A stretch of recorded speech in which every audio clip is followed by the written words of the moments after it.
Most people know her as the beloved Chloe from Smallville, but she actually ended up doing prison time for being an active recruiter in a sexy time cult. But Allison Mack is now free.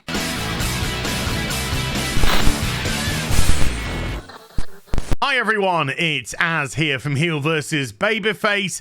I first came across, figuratively, not literally, Allison Mack from the show Smallville. It was a great little show. The first 3 seasons were brilliant, and the first 5 were very, very watchable indeed. It got a little bit wibbly wobbly after that, and yes, it wasn't so good, and yes, the ending was I was too invested in the show. I needed to see it through to its conclusion, but Tom Welling made a phenomenal Clark Kent growing up with his parents acting as this great foundation for him. You could see where he got his morality from. You could see where he got his sense of justice from, and it did a lot of things right. It was a great little show. Chloe Sullivan in the show, played by Allison Mack, was a character that a lot of us geeks could relate to. She was the nerdy girl, the girl that was in charge of the school newspaper, and the girl who had the perpetual crush on Clark Kent. But Clark was always interested in Lana, and then later on Lois Lane. And so we had this unrequited relationship that went on. And just when you thought maybe they might get together, it was snatched away from Chloe once again. A geeky, nerdy character that we could relate to, a geeky, nerdy character that we tended to gravitate towards and like. And let's just be honest here, I think a lot of us boys,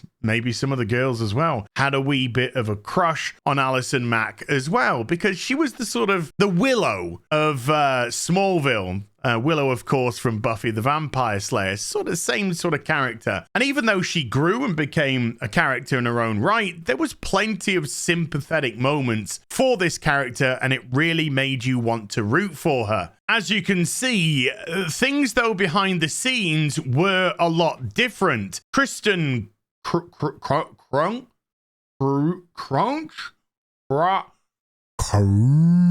Kristen Crunch,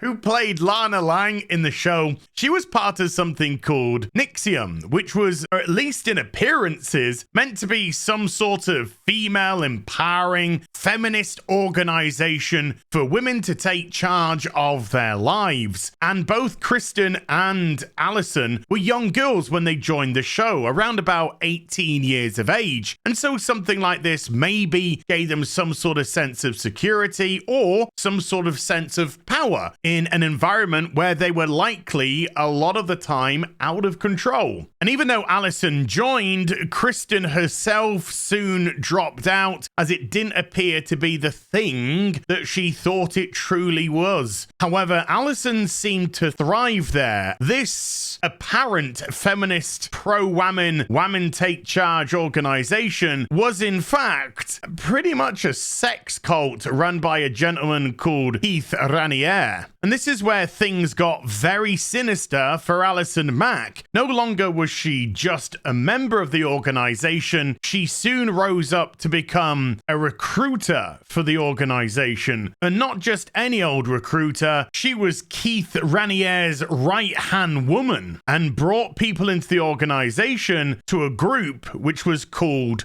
DOS. Now, DOS was meant to be a secret group within NXIVM that was for women only, and it was meant to really escalate that sense of female empowerment and being reliant on yourself and the rest of your members of DOS. However, it acted very much like a multi-layered marketing campaign where Allison was at the top. She would have her, for want of a better phrase here, I'm going to have to say it, slaves underneath that who will do her work, with Allison earning the money from that, and it was their job to go out and recruit even more. Yes, we're sort of talking about a pyramid scheme here that didn't just involve those members coming in and paying exorbitant amount of monies for these lectures that they got in NXIVM, these empowerment lectures, but they would target people within the entertainment and showbiz industry, people that did have that disposable income, but more importantly, people that also had that influence as well. To show just how powerful, strong, and independent these women were in DOS, they were tasked with seducing their leader of the cult, Keith Raniere, a person who was allegedly celibate. They would...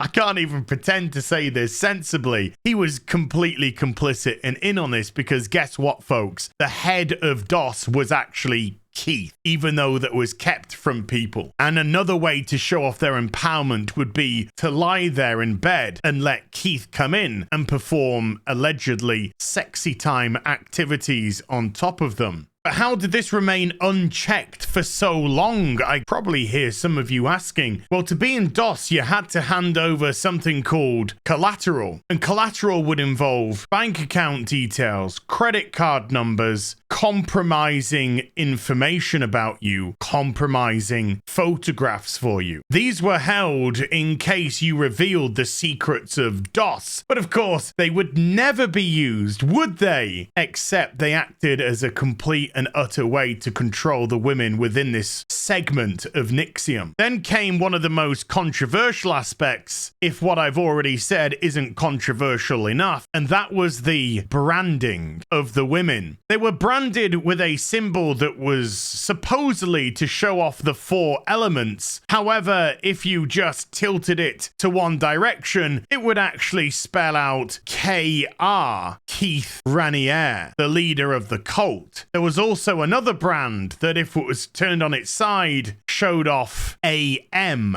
Allison Mack. And it was allegedly Allison Mack's idea to get this branding done as well, which is horrific. Keith Raniere was eventually arrested, I believe, in Mexico for charges of racketeering, including human trafficking, sexy time offenses, and fraud. And it wasn't too long after that his right-hand woman, Allison Mack, was also arrested on pretty much all those charges as well. It didn't, though, take long for Allison Mack to roll on Keith Raniere, and she cut a deal with prosecutors that would reduce her prison time significantly and essentially condemn Keith to a lifetime worth of prison. And thanks to her testimony, Keith was jailed for 120 years. That still didn't stop some of the NXIVM cult, though, turning up to his prison and dancing for him outside. Yeah, this thing ran pretty deep with the people who were lost, I think is the best way that we can put it. Allison herself was convicted to 3 years worth of prison time, but 18 months later, she walked out a free woman. She apparently renounced the teachings of Keith Raniere, but we don't know whether or not this is legitimate and whether or not it was just lip service to go alongside the deal that she needed to do to get her sentence reduced. It seems that the effects and the aftermath of NXIVM have left some pretty deep scars, particularly with members who eventually managed to leave the cult. There are a couple of excellent documentaries about the organization on Amazon. I fully recommend that you go check them out. There's also